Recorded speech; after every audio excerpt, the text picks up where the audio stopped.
Hello everyone, welcome back to join this session. आज का session इस सीरीज का छठा सेशन है। इसके पहले हमने 5 सेशन कर रखे हैं जो काफ़ी इंटरेस्टिंग और नॉलेजेबल हैं। उन्हें भी देखिए, प्लेलिस्ट चेक कीजिए और आज के सेशन को भी इंजॉय कीजिए। इसमें टॉप 10 क्वेश्चन होंगे। केवल क्वेश्चन टॉप 10 दिख रहे हैं, लेकिन आज आप सीख के जाओगे about 50 question. That's my about 50 question. आप डायरेक्टली इनडायरेक्टली उनका यूज़ करके कर सकते हो, ठीक है। तो इसमें स्तर ऐसा होगा कि आप ग्रुप डी से लेके यूपीएससी तक के क्वेश्चन बनते हैं, ऐसे इजी भी, टफ भी, मॉडरेट भी, है ना, तो वो आपको हेल्प करते हैं। तो इम्पॉर्टेंट टॉपिक्स जो रिलेवेंट टॉपिक हैं एग्ज़ाम में जो पूछे जाते हैं उन्हीं से सिलेक्ट करके बनाया गया है। तो चलिए सेशन को स्टार्ट करते हैं और देखते हैं आज का फर्स्ट क्वेश्चन। फर्स्ट क्वेश्चन आपके सामने है, पढ़िए। आपको ये बताना है, निम्नलिखित में कौन से प्रदेश राज्य बनने से पहले केंद्र शासित प्रदेश थे। बहुत इजी क्वेश्चन है, कोई टफ क्वेश्चन नहीं है ना। अगर आप ध्यान देते हैं क्या हो रहा है क्या नहीं, तो फिर पता चल जाता है। ए है हिमाचल प्रदेश और त्रिपुरा, बी है हिमाचल प्रदेश, मणिपुर और त्रिपुरा, सी है हिमाचल प्रदेश, मणिपुर, सिक्किम और त्रिपुरा, डी है इनमें से कोई नहीं।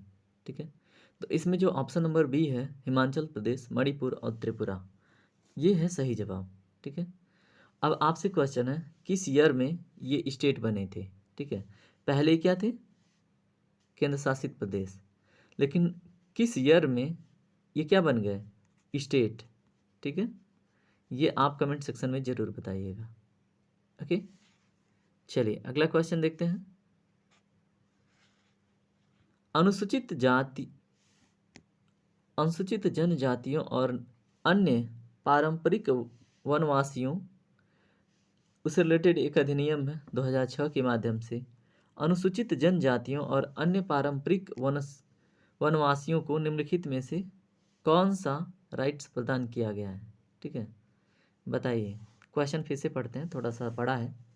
अनुसूचित जनजातियों और अन्य पारंपरिक वनवासियों यानी वन अधिकारों की मान्यता जिनको मिली हुई है, अधिनियम 2006 के माध्यम से अनुसूचित जनजातियों और अन्य पारंपरिक जो वहाँ पे वनवासी थे उनको क्या प्रदान किया गया है निम्नलिखित में से। ए है वन भूमि पर कानूनी अधिकार, बी है जंगल के बाहर स्थानों में भूमि आवंटन, सी है वन संबंधित उद्योगों में रोजगार, डी है 1 एंड 2। इसका सही जवाब क्या होगा। इसका सही जवाब है ऑप्शन नंबर ए, यानी कि वन भूमि पर कानूनी अधिकार। ठीक है, वन भूमि पर कानूनी अधिकार प्राप्त है। ठीक है, किस एक्ट के अंतर्गत, अनुसूचित जनजातियों और अन्य पारंपरिक वनवासियों अधिनियम 2006 के माध्यम से। किनको, अनुसूचित जनजातियों और वहाँ के जो ट्रेडिशनल वनवासी थे उनको क्या मिला है, वन भूमि पर कानूनी अधिकार उनको मिल गया है। ठीक है, चलिए अगला क्वेश्चन देखिए। सरकारिया आयोग की रिपोर्ट के मद्देनज़र किस राज्य ने राज्यपाल के कार्यकाल को खत्म करने का सुझाव दिया, बताइए। सरकारिया आयोग की रिपोर्ट को मद्देनज़र रखते हुए किस राज्य ने राज्यपाल के कार्यकाल को खत्म करने का सुझाव दिया। ऑप्शन ए है कर्नाटक, बी है आंध्र प्रदेश, सी है तमिलनाडु, डी है केरल। इसका सही जवाब क्या होगा, आंध्र प्रदेश। क्या होगा, आंध्र प्रदेश ने। ठीक है, चलिए अगला क्वेश्चन देखते हैं। भारत की सुप्रीम कोर्ट ने भारतीय संविधान के अनुच्छेद 356 के अनुसार निम्नलिखित प्रसिद्ध मामलों में राज्य सरकार को खारिज करने के लिए केंद्र सरकार की सत्ता पर प्रतिबंधों के बारे में एक ऐतिहासिक दिशा निर्देश दिया है, बताइए। बताइए इसका सही जवाब क्या होगा। इसका सही जवाब होगा, बताइए। देखिए ऑप्शन है मिनर्वा मिल्स केस, बी है SR बोम्मई केस, सी है सज्जन सिंह केस, डी है गोलकनाथ केस। इसका सही जवाब है SR बोम्मई केस।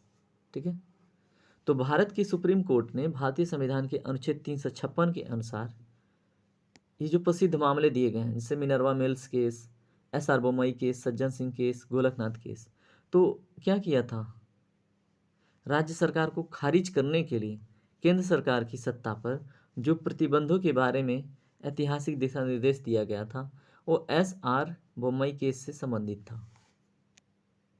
अगला क्वेश्चन देखिए। भारत में पंचायती राज के प्रसंग में 24 दिसंबर 1996 की तारीख किसके लिए जानी जाती है? ए है 73वें संविधान संशोधन, बी है अशोक मेहता समिति की रिपोर्ट रखी गई, सी है अनुसूचित क्षेत्रों में विस्तार, डी है जिला योजना समिति का निर्माण। इसका सही जवाब क्या होगा? 24 दिसंबर 1996 को क्या किया गया था? उसके प्रसंग में क्या नहीं गया था? 24 दिसंबर 1996 को पंचायती राज के प्रसंग में, ठीक है, कुछ संशोधन से रिलेटेड बातें हो रही हैं, ठीक है। तो इसका सही जवाब ऑप्शन नंबर सी। इसमें क्या बात कही गई थी? अनुसूचित क्षेत्रों में विस्तार किया जाए, ठीक है। और इसी के अंतर्गत क्या हुआ था? पंचायती राज अधिनियम 1996 पारित हुआ, ठीक है। तो ये भी आपको पता होना चाहिए।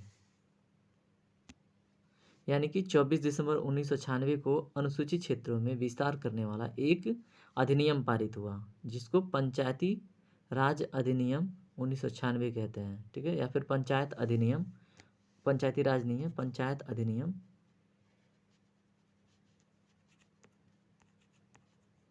एक्ट मीन्स अधिनियम 1996, ठीक है। किस लिए?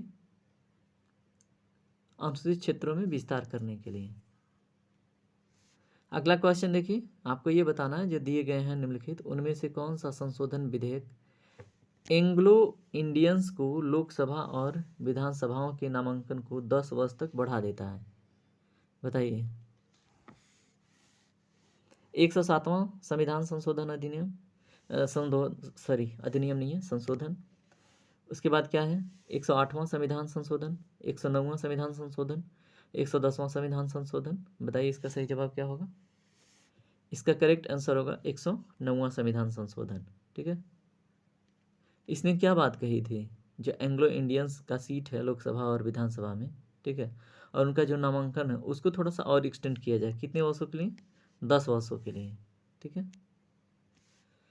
आपसे क्वेश्चन है, आप ये बताएंगे 109वां संविधान संशोधन जो मतलब संशोधन है 109वां, वो कब हुआ था? कब? ठीक है।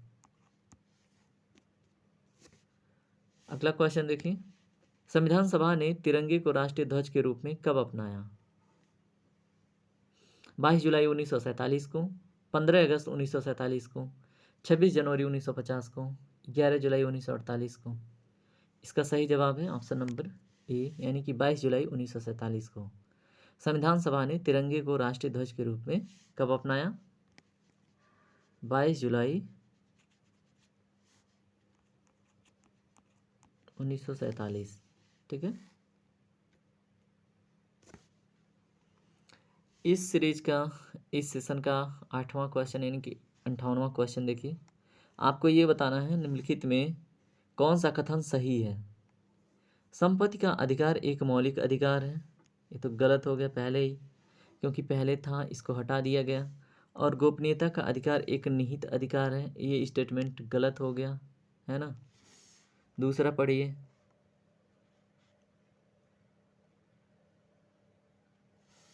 संपत्ति का अधिकार एक कानूनी अधिकार है, यहाँ तक तो सही है। गोपनीयता का अधिकार एक मौलिक अधिकार है, अब हो गया है, बिल्कुल ठीक है। संपत्ति का अधिकार एक निहित अधिकार है, जबकि गोपनीयता का अधिकार कानूनी अधिकार है।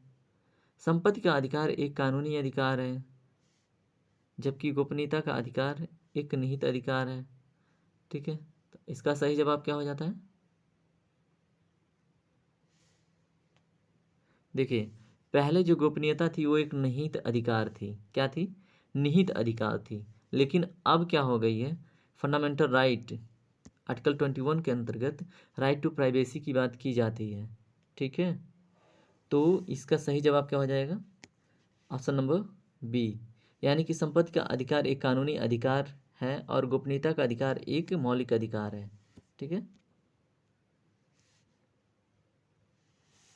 59 देखिए, जेवीपी कमेटी 1948-49 में किस उद्देश्य के लिए बनाई गई थी? बताइए। भारत के औद्योगिकरण, भाषा के आधार पर नए राज्यों की स्थापना, भारत की राष्ट्रीय भाषा, SC ST का आरक्षण।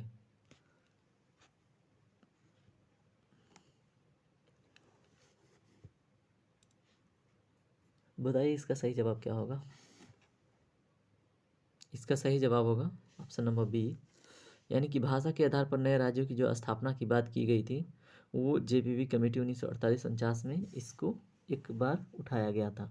ठीक है, अब इसमें जेबीपी का फुल फॉर्म क्या है? जवाहरलाल नेहरू, वल्लभ भाई पटेल और पट्टाभी सीतारमैया। ठीक है, कौन कौन? जवाहरलाल नेहरू, वल्लभ भाई पटेल, पट्टाभी सीतारमैया। ठीक है, जेबीपी, इन्हीं मतलब इन्हीं लोगों के निर्देशन में कमेटी गठित हुई थी। ठीक है, किसने? भाषाओं के आधार पर नए राज्यों के गठन के लिए। और इसमें मतलब समिति ने क्या किया था, मतलब इसके आधार पे, भाषाओं के आधार पे जो निरीक्षण किया इन लोगों ने, तो राज्य का जो प्रस्ताव था ना कि राज्य का मतलब एक दर्जा मिले भाषा के आधार पे, तो उसको नकार कर दिया था। ठीक है, मतलब अवॉइड कर दिया, मना कर दिया था कि नहीं ऐसा नहीं होगा, इस कमेटी ने। ठीक है, अगला क्वेश्चन देखिए, आपको ये बताना है कि कौन सा राष्ट्रपति राज्य का मुख्यमंत्री नहीं रहा है। ए है ज्ञानी जैल सिंह, बी है नीलम संजीव रेड्डी, सी है डॉक्टर शंकर दयाल शर्मा, डी है जाकिर हुसैन। इसका सही जवाब क्या है? इसका सही जवाब है डॉक्टर जाकिर हुसैन। ठीक है, तो डॉक्टर जाकिर हुसैन, ठीक है, मतलब ये मतलब किसी भी राज्य के मुख्यमंत्री नहीं रहे हैं। बाकी ज्ञानी सिंह, उसके बाद नीलम संजीव रेड्डी, उसके बाद डॉक्टर शंकर दयाल शर्मा मुख्यमंत्री रह चुके थे। ठीक है, तो डॉक्टर जाकिर हुसैन। तो इसके पहले वाले सेशन में मैंने कूट एक याद दिलाई थी, प्रेसिडेंटों को क्रम से याद करने का अभी तक के, तो वो आप याद रखिएगा। ठीक है, अगर उसे जाके देखना तो बड़ा इंटरेस्टिंग एक ट्रिक है, उसे देखिएगा ज़रूर। ठीक है, आज का सेशन आई थिंक यहीं पे कंप्लीट होता है। अगर सेशन पसंद आए तो लाइक कीजिए, कमेंट कीजिए, दोस्तों में शेयर कीजिए, खुद सब्सक्राइब कीजिए, बेल आइकन प्रेस कीजिए। इतनी रिस्पॉन्सिबिलिटी निभाइए, कुछ नहीं जाता आपका, है ना, थोड़ा सा टाइम जाता है। चलिए, टेक केयर, राधे राधे, आपका दिन शुभ हो, मुस्कुराते रहिए, पढ़ते रहिए, आगे बढ़ते रहिए। Bye bye, have a nice day.